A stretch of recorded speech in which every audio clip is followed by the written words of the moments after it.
I'm Ryan O'Dowd, and you're listening to Ryan's Audiobooks on the Issues Magazine YouTube channel. Today we're continuing with the Psychick Bible, the apocryphal scriptures of Genesis P-Orridge, and the third mind of the Temple of Psychic Youth.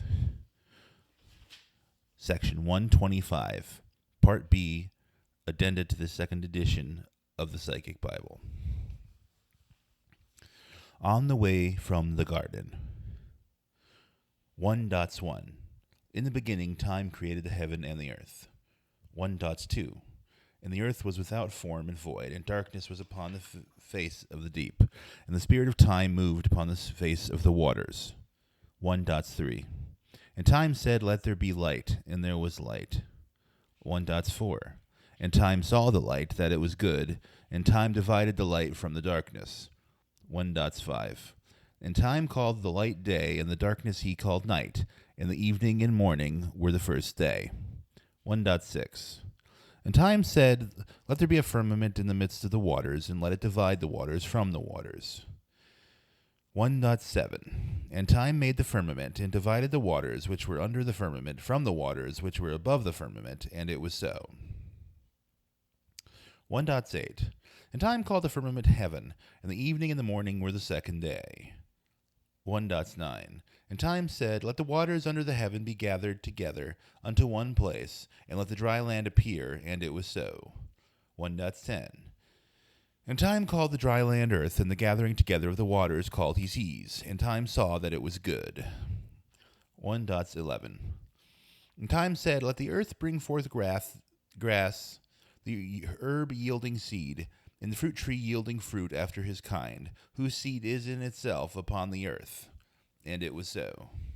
1.12 And the earth brought forth grass, and herb yielding seed after his kind, and the tree yielding fruit, whose seed was in itself after his kind, and time saw that it was good. 1.13 And the evening and the morning were the third day. 1.14 And time said, "Let there be lights in the firmament of the heaven to divide the day from the night, and let them be for signs and for seasons and for days and for years." 1.15 And let them be for lights in the firmament of the heaven to give light upon the earth, and it was so. 1.16 And time made two great lights, the greater light to rule the day, and the lesser light to rule the night. He made the stars also. 1.17 And time set them in the firmament of the heavens to give light upon the earth. 1.18 And to rule over the day and over the night, and to divide the light from the darkness, and time saw that it was good. 1.19 And the evening and the morning were the fourth day. 1.20 And time said, "Let the waters bring forth abundantly the moving creature that hath life, and fowl that may fly above the earth in the open firmament of heaven." 1.21 And time created great whales, and every living creature that moveth, which the waters brought forth abundantly after their kind, and every winged fowl after his kind, and time saw that it was good. 1.22 And time blessed them, saying, "Be fruitful and multiply, and fill the waters and the seas, and let fowl multiply on the earth." 1.23 And the evening and the morning were the fifth day. 1.24 And time said, "Let the earth bring forth the living creature after his kind, cattle and creeping thing, and beast of the earth after his kind," and it was so.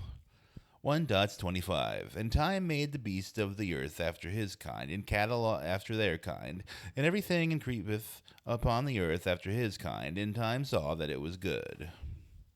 1.26 And time said, "Let us make man in our image, after our likeness, and let them have dominion over the fish of the sea, and over the fowl of the air, and over the cattle, and over all the earth, and over every creeping thing that creepeth upon the earth." 1.27 So time created man in his own image, in the image of time created he him, male and female created he them. 1.28 And time blessed them, and time said unto them, "Be fruitful and multiply, and replenish the earth, and subdue it, and have dominion over the fish of the sea, and over the fowl of the air, and over every living thing that moveth upon the earth." 1.27 And time said, "Behold, I have given you every herb-bearing seed which is upon the face of all the earth, and every tree in the fruit in which is the fruit of a tree yielding seed. To you it shall be for meat."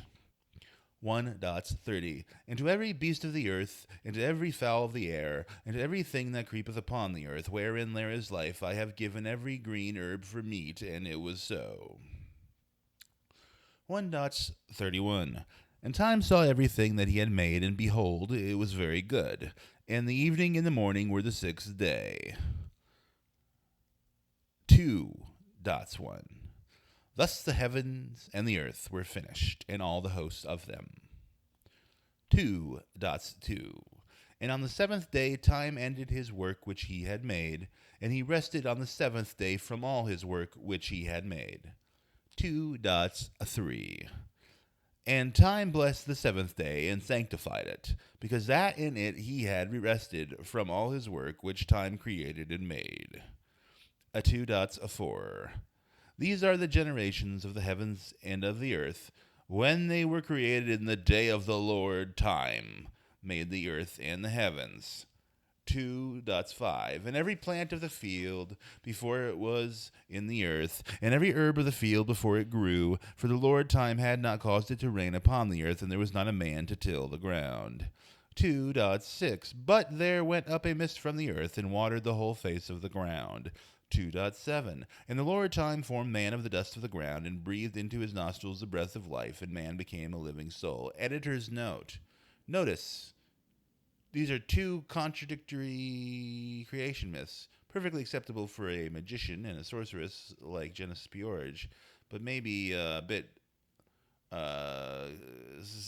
conflicted for a traditional religious person or an Orthodox person studying, say, the Torah of the or the Christian Bible. Just something to consider. Moving on.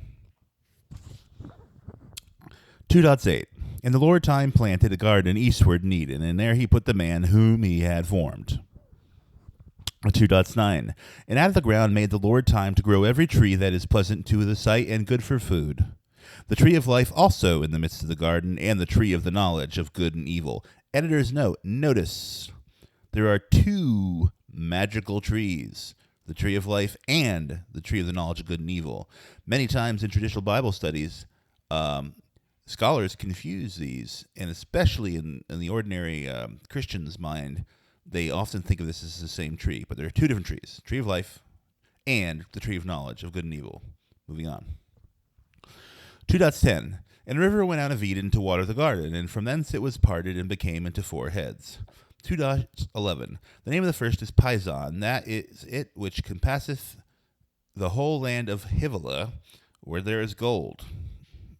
2:12. And the gold of that land is good. There is bdellium in the onyx-stone. 2:13. And the name of the second river is Gihon, and the same is it that compasseth the whole land of Ethiopia. 2:14. And the name of the third river is Hiddekel. That is it which goeth towards the east of Assyria. And the fourth river is Euphrates. 2:15. And the Lord time took the man and put him into the garden of Eden to dress it and keep it. 2:16. And the Lord time commandeth the man, saying, Of every tree of the garden thou mayest freely eat. 2:17. But of the tree of the knowledge of good and evil thou shalt not eat of it. For in the day that thou eatest thereof, thou shalt surely die. Editor's note. Notice, the God of time, in this case, does not forbid man from eating the tree of life. He forbids man from eating the tree of the knowledge of good and evil. At this point, he has not eaten either. Moving on. 2:18. And the Lord time said, It is not good the man should be alone. I will make him a helpmeet for him. 2:19. And out of the ground of the Lord time formed every beast of the field, and every fowl of the air, and brought them unto Adam to see what he would call them. And whatsoever Adam called every living thing creature, that was the name thereof. 2:20. And Adam gave names to all cattle, and to the fowl of the air, and to every beast of the field. But for Adam there was not found an helpmeet for him. 2:21. And the Lord time caused a deep sleep to fall upon Adam, and he slept, and he took one of his ribs, and closed up the flesh instead thereof. 2:22. And the rib which the Lord time hath taken from man, made he a woman, and brought her unto the man. 2:23. And Adam said, "This is now bone of my bones and flesh of my flesh. She shall be called woman, because she was taken out of man." 2:24. Therefore shall a man leave his father and mother, and shall cleave unto his wife, and they shall be one flesh. Editor's note. It's very interesting that in this traditional script, if you haven't noticed, this is the beginning of the Bible with a few of the words scrambled around by Genesis for magical reasons. It's very interesting that in this early script, the woman was considered to come out of the man. But then it says, a man shall leave his father and go to the woman, implying that she was already there. Also, the fact that I find rather interesting is that, woman is the complete DNA. Woman has both X chromosomes. The man is an X and Y chromosome, which is essentially an X and a half chromosome, which plays a bit of a difficulty in the genetic unfolding of how a man evolves and lives. So anyway, what I'm really getting at is it's a little interesting that in these ancient texts, women's role was sort of suppressed, despite the fact that they're essentially a whole human being, and we men are genetically not. Moving on. 2:25. And they were both naked, the man and his wife, and were not ashamed. 3:1. Now the serpent was more subtle than any beast of the field which the Lord time had made. And he said unto the woman, Yea, hath time said, Ye shall not eat of every tree of the garden? 3:2. And the woman said unto the serpent, We may eat of the fruit of the trees of the garden. 3:3. But of the fruit of the tree which is in the midst of the garden, time hath said, Ye shall not eat of it, neither shall ye touch it, lest ye die. 3:4. And the serpent said unto the woman, Ye shall not surely die. 3:5. For time doth know that in the day ye eat thereof, then your eyes shall be opened, and ye shall be as gods, knowing good and evil. 3:6. And when the woman saw that the tree was good for food, and that it was pleasant to the eyes, and a tree to be desired to make one wise, she took of the fruit thereof, and did eat, and gave also unto her husband with her, and he did eat. 3:7. And the eyes of them both were opened, and they knew that they were naked, and they sewed fig tree leaves together, and made themselves aprons. 3:8. And they heard the voice of the Lord time walking in the garden of the cool of the day. And Adam and his wife hid themselves from the presence of the Lord time amongst the trees of the garden. 3:9. And the Lord time called unto Adam and said unto him, Where art thou? 3:10. And he said, I heard thy voice in the garden, and I was afraid because I was naked, and I hid myself. 3:11. And he said, Who told thee that thou wast naked? Hast thou eaten of the tree whereof I commanded thee that thou shouldest not eat? Editor's note. God liked him nude. Moving on. 3:12. And the man said, The woman whom thou gavest to be with me, she gave me of the tree, and I did eat. Editor's note, what a fucking little bitch this guy is. He instantly sells out his wife. He ate it. He's just as guilty as eating it as anybody else. But he's willing to throw away the love of his life and the only person in the world he has companionship with because he's afraid. Moving on. 3:13. And the Lord time said unto the woman, What is this that thou hast done? And the woman said, The serpent beguiled me, and I did eat. Editor's note. Look at these people just throwing everyone under the bus. She's throwing the serpent under the bus. First of all, the serpent didn't lie to her. She didn't die. The serpent told her the truth. So I don't know what all this slippery fucking criminality is all about. She should say, I ate it, I didn't die. You're a liar, you fuck. Moving on. 3:14. And the Lord time said unto the serpent, Because thou hast done this, thou art cursed above all cattle, and above every beast of the field. Upon thy belly shalt thou go, and dust shalt thou eat all the days of thy life. Editor's note, what did the serpent do wrong? The serpent had no command not to speak to Adam and Eve. The serpent had no rule. He had no commandment against what he did. He got sold out, man. And he didn't do anything wrong. When did God tell the serpent in this story? When did God tell the serpent to do something wrong? Never. I don't like this inconsistency. Moving on. 3.15. And I will put enmity between thee and the woman, and between thy seed and her seed, and it shall bruise thy head, and thou shalt bruise his heel. 3.16. Unto the woman he said, I will greatly multiply thy sorrow and thy conception. In sorrow thou shalt bring forth children, and thy desire shall be to thy husband, and he shall rule over thee. Editor's note, what a nice God. Moving on. 3.17. And unto Adam he said, because thou hast hearkened unto the voice of thy wife, and hast eaten of the tree of which I commanded thee, saying, thou shalt not eat of it. Cursed is the ground for thy sake, in sorrow shalt thou eat of it all the days of thy life. 3:18. Thorns also and thistles shall it bring forth to thee, and thou shalt eat the herb of the field. 3:19. In the sweat of thy face shalt thou eat bread, till thou return to the ground. For out of it wast thou taken, for dust thou art, and unto dust thou shalt return. Editor's note. What a prick. Moving on. 3:20. And Adam called his wife's name Eve, because she was the mother of all living. 3:21. Unto Adam also and to his wife did the Lord time make coats of skins and clothe them. 3:22. And the Lord time said, behold, the man is become as one of us to know good and evil. And now lest he put forth his hand and take also of the tree of life and eat and live forever. Editor's note, this is extremely important. 3:23. Therefore the Lord time sent him forth from the Garden of Eden to till the ground from whence he was taken. 3:24. So he drove out the man, and he placed at the east of the Garden of Eden cherubim and a flaming sword which turned every way to keep the way of the tree of life. Editor's note. First of all, God never forbade them from eating the tree of life. But he stopped them once they knew they weren't going to die from understanding reality. In other words, once they knew the knowledge of good and evil, they knew the consequences of actions. They could predict things. They could make plans. Then he said, y'all are not going to get to live forever. Even though I didn't stop you in the first place.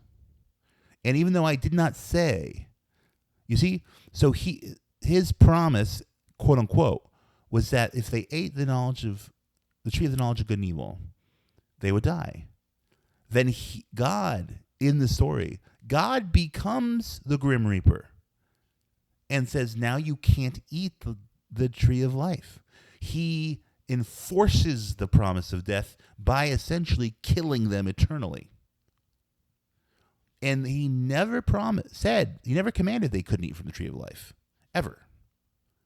So he punished them by taking away the tree of life, which he never told them not to eat in the first place. In other words, this is a very inconsistent God, a very reactionary, authoritarian God that makes rules up as he goes along. That's very important because it's the thesis upon which the entire Bible is written. Moving on. 4.1. And Adam knew Eve was his wife, and she conceived and bare Cain, and said, I have gotten a man from the Lord. 4.2. And she again bare his brother Abel, and Abel was a keeper of sheep, but Cain was a tiller of the ground. 4.3. And in the process of time it came to pass that Cain brought of the fruit of the ground an offering unto the Lord. 4.4. And Abel he also brought of the firstlings of the flock and the fat thereof, and the Lord had respect unto Abel and to his offering. 4.5. But unto Cain and to his offering he had not respect, and Cain was very wroth, and his countenance fell. Again, editor's note. He never told Cain, don't bring me grains.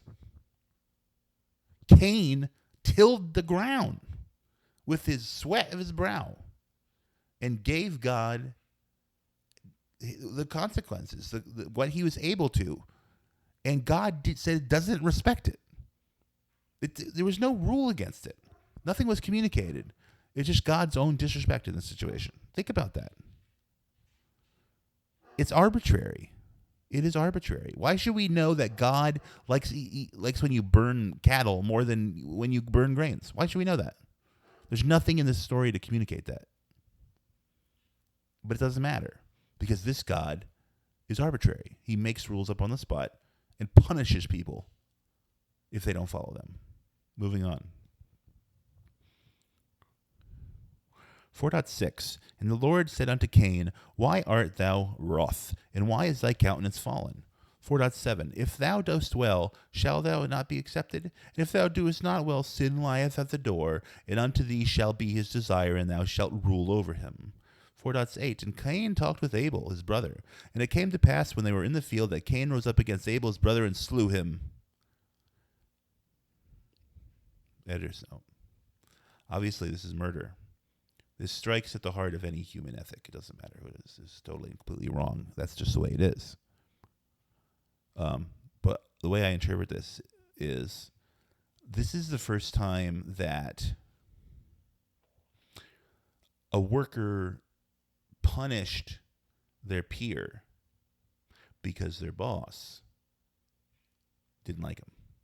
So rather than being against God, they hurt those that are also in their same stat. He hurts their peer. He kills his peer. He kills his brother. When really it's God's fault that any of this is happening. Also take note of the fact that this is the third time in this story that someone sold out somebody who had done nothing wrong to them.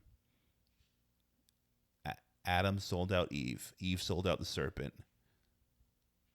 And now Cain sold out Abel to the maximum extent. He killed him. This story has been nothing but an arbitrary God making arbitrary rules, punishing people to excess, even according to his own words, and then human beings harming one another to try to please this arbitrary God, constantly harming one another and throwing one another in the bus to try to appease this tyrant. Moving on. 4.9 And the Lord said unto Cain, Where is Abel thy brother? And he said, I know not. Am I my brother's keeper? 4.10 And he said, What hast thou done? The voice of thy brother's blood crieth unto me from the ground. 4.11 And now art thou cursed from the earth, which hath opened her mouth to receive thy brother's blood from my hand. 4.12 When thou tillest the ground, it shall not henceforth yield unto thee her strength. A fugitive and vagabond shall thou be in the earth. Man, there's no. God just keeps making life harder and harder for human beings in this story, especially related to work. In the beginning, humans could just walk around and pick trees, and that was it. They didn't have to do anything. Then he punished Adam by making him till in the first place. Now he's punished Cain by making it so even if he tills, he doesn't ever get the yield that he needs completely. This is supposed to endear us to this God. Moving on. 4.13 And Cain said unto the Lord, My punishment is greater than I can bear. 4.14 Behold, thou hast driven me out of this day from the face of the earth, and from thy face shall I be hid, and I shall be a fugitive and vagabond in the earth, and it shall come to pass that every one that findeth me shall slay me.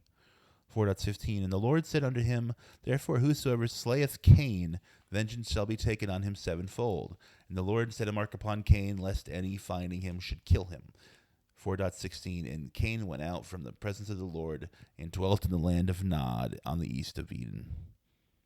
There's a section break and a psychic cross there.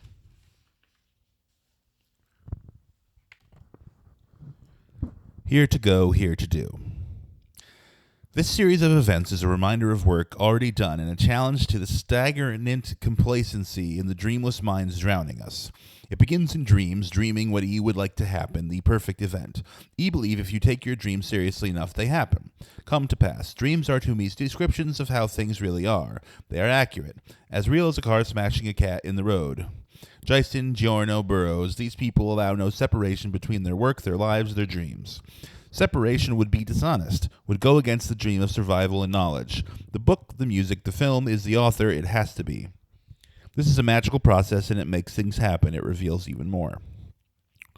Man dreams before he talks, and since that first dream, we've known as a race that therein are messages and prophecies, descriptions and events that cannot be ignored. The ancient civilizations, in their wisdom and to their eternal credit, employed people to interpret and record those dreams. Today, dreams are discarded as trivia. As best, they disturb night's sleep or entertainment. They are these vestigial trappings of intuition kept in their place. That way lies death of everything. William says that when you cease to dream, you cease to exist. When E shut my eyes, the world doesn't die. Better when E opened them, it does. E used to imagine as a kid that if E stopped dreaming, the world really would end. E have not discovered any evidence to the contrary yet. Dreams generate ideas, liberate behavior, and most important of all, suggest possibilities. Our society is trying to convince us to see things in a materialistic, linear way, to dismiss dreams, hopes, and illogical feelings. Brian has encountered this by his invention of a dream machine, perhaps the most crucial means to sanity and perception so far discovered. Make no mistake, its suppression in subtle manners is no accident. A machine that for the price of a light bulb creates incredible visual patterns, leading to landscapes in other places, people, events. That basically leads you drugless into the core of your primal being and spiritual center. No authorities want to see a generation raised on perception instead of their imposed suppression. In this dream, the Academy, the themes are simple. Sexuality accepted, control rejected, dreams no longer neglected. From these roots grow all the evil-smelling plants of conditioning that wither the human dream. Brian says we are here to go. E says we are here to do, and what we do is described by and contained in our dreams. A dream that contains ugliness is not a nightmare. Dreams do not posit moral judgments, do not adhere to linear or logical forms, events, or time. They pursue the very essence, the very nature of reality. Cherish them. Fill your life with dreams that last a lifetime. Genesis P-Orridge, August 1980, London. Hearsay. Performance art is investigation, a learning situation, actual and direct. People have to be able to emotionally touch art. To feel it allows them to exist. Ritual helps you understand and perceive the invisible language of reality, the inarticulate nonverbal language of reality and relationships between cause and effect, and emotion and action and behavior, and so on. The nitty-gritty of the cosmos. GPO. Heresy. In performance art, transience plays a large part. It is mortal like us, is born and dies. Immediately it becomes more universally acceptable. An invisible thing happens between doer and watcher. Each watcher interprets slightly differently. Each is right for himself in interpretation. The sum total of all interpretations is probably still only part of the whole meaning, which is immortal. There is no conclusive truth, so everyone, in a sense, is the artist. Media Explosion, Part 1. Barclays Bank in Didsbury was daubed with slogans. In an unexplained attack last week, as well as in an anarchy symbol, there were 3 examples of another symbol which baffled staff. A vertical line with 3 horizontal lines through it. They have no idea of its meaning. Do you? Heresy.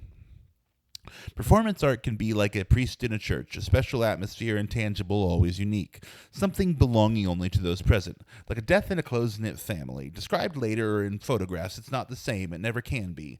Performances are not the thing in itself, nor are byproducts like photographs. All are luxuries after merely being alive and sharing in that fact. Media Explosion, Part 2. Black magic symbols and graffiti have been daubed on the walls at Walsall's Parish Church, and officials say the artistic vandals are costing the council thousands of pounds in repairs. A spokesman told the Observer that the symbols look like the geeky coca sign with the cross through it, although some thought it could be a black magic symbol. Hearsay. Action is merely a discussion of possibilities. Action is a therapy for facing oneself. What makes an action art? What gives it purpose, or is this purpose enough? Performance art in particular must admit it is everyone else.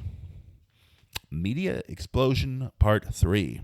Police still have no idea what the number 23 means and why it was spray painted on 6 local churches last weekend. We can't find any significance to put on the number, Captain Mark Valeric said. 3. What are these lines and how are we to overcome them? The human race, which so far follows our Western model, is up against the wall of space, time, and resources. The Western material present obsessed way of life is using up vital, irreplaceable psychic and physical resources for what?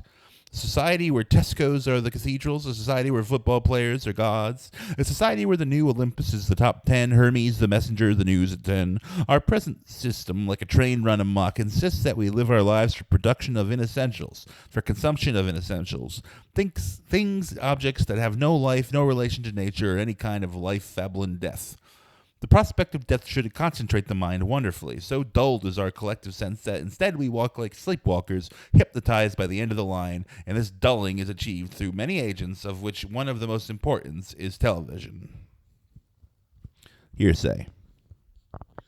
Crime is affirmation of existence in certain cases. High crime is like high art. We are looking for our self-image. Looking is the thing itself. To forget we are only looking is the threat. We fail as soon as we think we know what we are looking for. Mystery is not cheap. Emotion is not alien to art. Performance art is probably the shaman, mystic, lunatic, Buddha, visionary of contemporary times, and a post-religious era, a crucial responsible function best kept away from dealers who are partners of our culture. 4. Before television, there was Hollywood, Hollyweird. By chance, invested interest, a way of looking at the world was invented so powerfully that it very quickly seemed to countless millions the only way of looking at the world. Instead of nirvana, we take cliché, simplification, and convenience. The full complexity and potential of human existence is redacted into soap, slop, and stars. Hollywood's finger on the Pavlovian trigger is only reinforced by the election of a B-movie actor as president to save us all from the Redskins at the last moment. Little does he know that we are all now Redskins. The enemy is within. Heresy. Mail art, correspondence art is a performance art in an open system. Open systems can still be art. Infiltration of mass media and systems is vital. It means subliminal performance art reaches an arbitrary, unchosen, unsafe public. Media Explosion Part 4. You may not know what this symbol means, but if you've been walking around Exeter recently, you can't have helped noticed it. Sprayed in black paint, this mysterious little symbol is cropped up all over town, leaving passers-by pondering. The symbol of the Russian Orthodox Church has been put forward as one possibility, and the cross of St. Catherine as another. Hearsay. An almost metabolic need in man brings us together, creates performance art, and there's really nothing that much more special about being an artist unless he makes a special attempt to be everyone else. Otto Muhl's A.A. Commune has seen that art must deal with the existing structures of a mass society with its tribal cultural experiment. Art performance will always become academies of possibility by groups. 5. When television exploded as an industry in the mid-50s, it exploded very quickly, funded by the entertainment, usually cinema, business. Its explosion was a surprise. By few people was its power potential predicted. In haste and by inclination, television adapted and improved the control system developed haphazardly, as many control systems are by Hollywood over 40 years. This is now our way of looking at the world. Television is not passive. Like Hollywood, it does not merely give information. It codes it in a form that instructs. In other words, it says this is the way you must look at the world. Now this is a tiny accidental part of what the world is. The consequences of this mass instruction are dangerous at this crucial time. Editor's note. Think of the internet as well. Moving on. 6. It cannot be doubted that television serves to instruct in various ways. Take the present time of writing. We are, as a nation, poised on the brink of a war, an absurdity fostered by a demented prime minister and a disparate system. The whole affair is despicable and disgusting, yet public opinion is overwhelmingly on their side. The public votes for death in its sleepwalk. Why?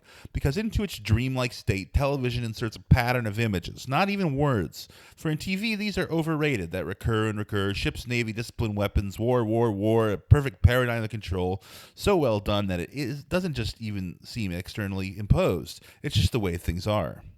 Once you have reintegration and you have an effective whole individual again, you can then have evolution, and that evolution, I suggest, needs to be neurological.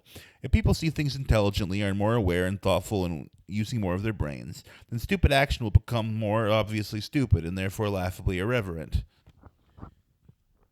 The only way to get rid of stupidity is to make it look stupid to the individual so that nobody would indulge in it.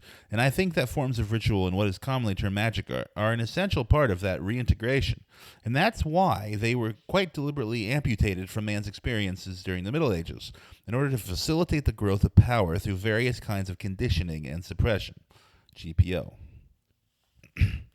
7. In our narcosis, television is the perfect hypnotist. Came with this whimsical idea that first of all there were Hollywood stars, then Warhol came up with the idea that there were superstars, then the mass media moved on to megastars, so the final one has got to be a god star. Only to qualify for god star status, you have to be dead. GPO. Heresy. Because art has divorced itself from culture and mass taste via language and meaning, it feels superior and then irrelevant and insecure. Its lofty ideals and pretensions require degrees in semantics before you can even view it, and usually it's a minor, once only interesting point that's obscured by critical clouds. We're living in the age of television, so we have to deal with it. It's a matter of physical and mental survival. TV is used to hammer people into the ground, to make them stupid and keep them quiet. The answer to that situation isn't just to turn it off and try to ignore it. By doing that, you're admitting its power and admitting that you're scared of it. GPO. 8. The way in which television, as it practiced, frames reality is also important. To simplify, television is mainly two-dimensional, as opposed to 3 or even 5. If you look at most television pictures, everything that is there to see. There's no ambiguity, no mystery, and no depth. Consider our inability to countenance ambiguity, mystery, and depth, and then look at television. Say a person tells you something, well, there he is. He has a suit and tie and sit behind a desk and read at you like a schoolmaster in an overlit corner of a studio backed by a flat. This flattens consciousness. No space, no ambiguity, no truth. Similarly, take a love or a violent relationship and see how the two intertwine on television. And see how that is. Always a resolution, never loose ends, rarely complexity beyond boy, girl, bang, bang, man, woman, bang, bang. Too many people don't live like that, can't live like that. They are told by television that they cannot exist because they do not appear on television. Some people are stimulated by that illustration of how powerful television is. Others just say they don't like it, as simple as that, treating the whole thing as entertainment. GPO. Heresy. A lot of the best, youngest performance artists have an incredibly sophisticated perception of art media gallery socialites. Followers more often of William S. Burroughs than of Marcel Duchamp, of sounds rather than art forum, they affirm individualism in a depersonalized age. They recognize only each other. The basic tenet is that art is the perception of the moment, and in the perception of the moment, all things are art. Perhaps we are the first organization to make truly surrealist television. Television that investigates the subconscious and the unconscious.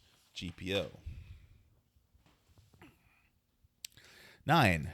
The indictment is clear. Television presents, with a few honorable exceptions, pearls in the shit. A flat, highly defined view of a very limited reality. This is perfect for our febrile neurosis. Hypnotized yet constantly stimulated, we ignore all past stages, all other worlds, and any other possibility for the sights which can only affirm our limited, decaying society. Television rarely gives pointers to the new world, merely reinforces the old one. At a time when massive changes are happening out there in many real worlds, television parallels and reinforces the flight into action and barbarism that has characterized recent world events. Assassinations, totalitarian regimes, right-wing regimes in these bastions of the free world, England and America, a terrible poverty and social disorder. A demon is abroad, not the demon of communism or even conventional magic, but the demon invoked by a system and the people who perpetuate that system that has passed its time and which, like any old order, seeks to perpetuate its power to the point of universal extinction. What you see every time you turn on the television is one grain of sand from the desolate, polluted beach. Media Explosion, Part 5. The police have said that they have been told that the number 23 sprayed on several buildings recently may be a reversal of 32, which experts say represents Jesus Christ. Reverend Dennis Hancock agreed the reversal of Christian symbols is common in Satan worship, though he doubts that the graffiti has much to do with religion. There's always the possibility, he said, but I'm inclined to believe it's something to do with the pornography issue. Hancock said a recent push by the local fellowship of churches organized to ban X-rated movies may have prompted the vandalism. Whereas Salvador Dali would have done a fantastic painting, Psychick TV would try to get the same jarring of sensibilities, the same confusion leading to revelation through juxtaposing television and film images in sound. Because as most people realize, film and sound are integrated in order to manipulate the perceptions and emotion of the viewer. The viewer is being bewitched, and in that sense they are put in a position of vulnerability. GPO. 10. Television is not about representing any reality. It's about cloaking it. Heresy. There is a political and social threat involved in the direct person-to-person attributes of performance art. No social ticket is required, no venue. The price of a stamp or your own body are the only needs. The threat is biggest for the art world, art market. Solving art problems is coincidental. Media Explosion, Part 6. The Reverend Franf Maneri of St. Mary's Catholic Church, Shadyside, believes the recent outbreak of graffiti in the area has no meaning. It has to be somebody with a random number, a person with a low mentality not thinking of anything more original than 2, 3. 11. The solution then has to be will, not just a conventional sense of willing to improve your life, for fear that is simple enough with various parameters, but will to improve human life or even these desperate days to stop it reverting. And once you have this will to achieve by any means possible, which means by every means possible, of which television is not an insignificant part, we must will that the human race will evolve if it is to be so. Genesis P-Orridge and Peter Christopherson, London, 1976. And there is a section break. Does the body really exist? Well, it seems that for our purposes as sentient beings, the body is a material container, a cheap suitcase, as Lady J likes to call it, within which our individualized consciousness gets a chance to experience linear time. However, linear time, gravity, apparent materiality is an incredibly brutal environment, incredibly stressful physically. So imagine the body as a space-time diving suit, or if it's easier, a spacesuit. By using it, after we've either voluntarily or of necessity been incarnated in this plane of existence, we get a chance to experience being alive, quote-unquote, in a multidimensional tactile form that feels physically real and with substance. However, just like deep-sea diving or any other exploration of hostile environments, the equipment is worn down and suffers fatigue. So whatever our bodies are, these time suits wear out rather rapidly and fail us, no matter how well we take care of them. We like to imagine visiting the physical universe as a great blessing. The corporeal and sensory experience are something the old books tell us spirits, angels, demons, and midway critters of all types crave and envy. Hence the phenomenon of possession. So let's accept it sucks that we haven't developed better biotechnology to extend our visits and the efficiency of our flesh suits. Let's accept this reluctantly because we think this is a nice planet and well worth exploring and enjoying. But let's also look seriously at genetic engineering, cosmetic surgery, pharmacology, and aesthetic nutrition, and using this perspective of the temporary time experience, suits template, to consider and research more highly developed and radical improvements on our equipment so we can visit here longer, and also, of course, travel elsewhere and explore a myriad of other dimensions and virtual containers that allow such exploration. Editor's note: orderofcelestialintegration.org. And there's a section break. And that actually concludes today's reading of the Psychic Bible. Part B, addenda to the second edition of the Psychic Bible, section 125. Tomorrow, will be section 126, part C of addenda to the second edition of the Psychic Bible. And I'll see you then.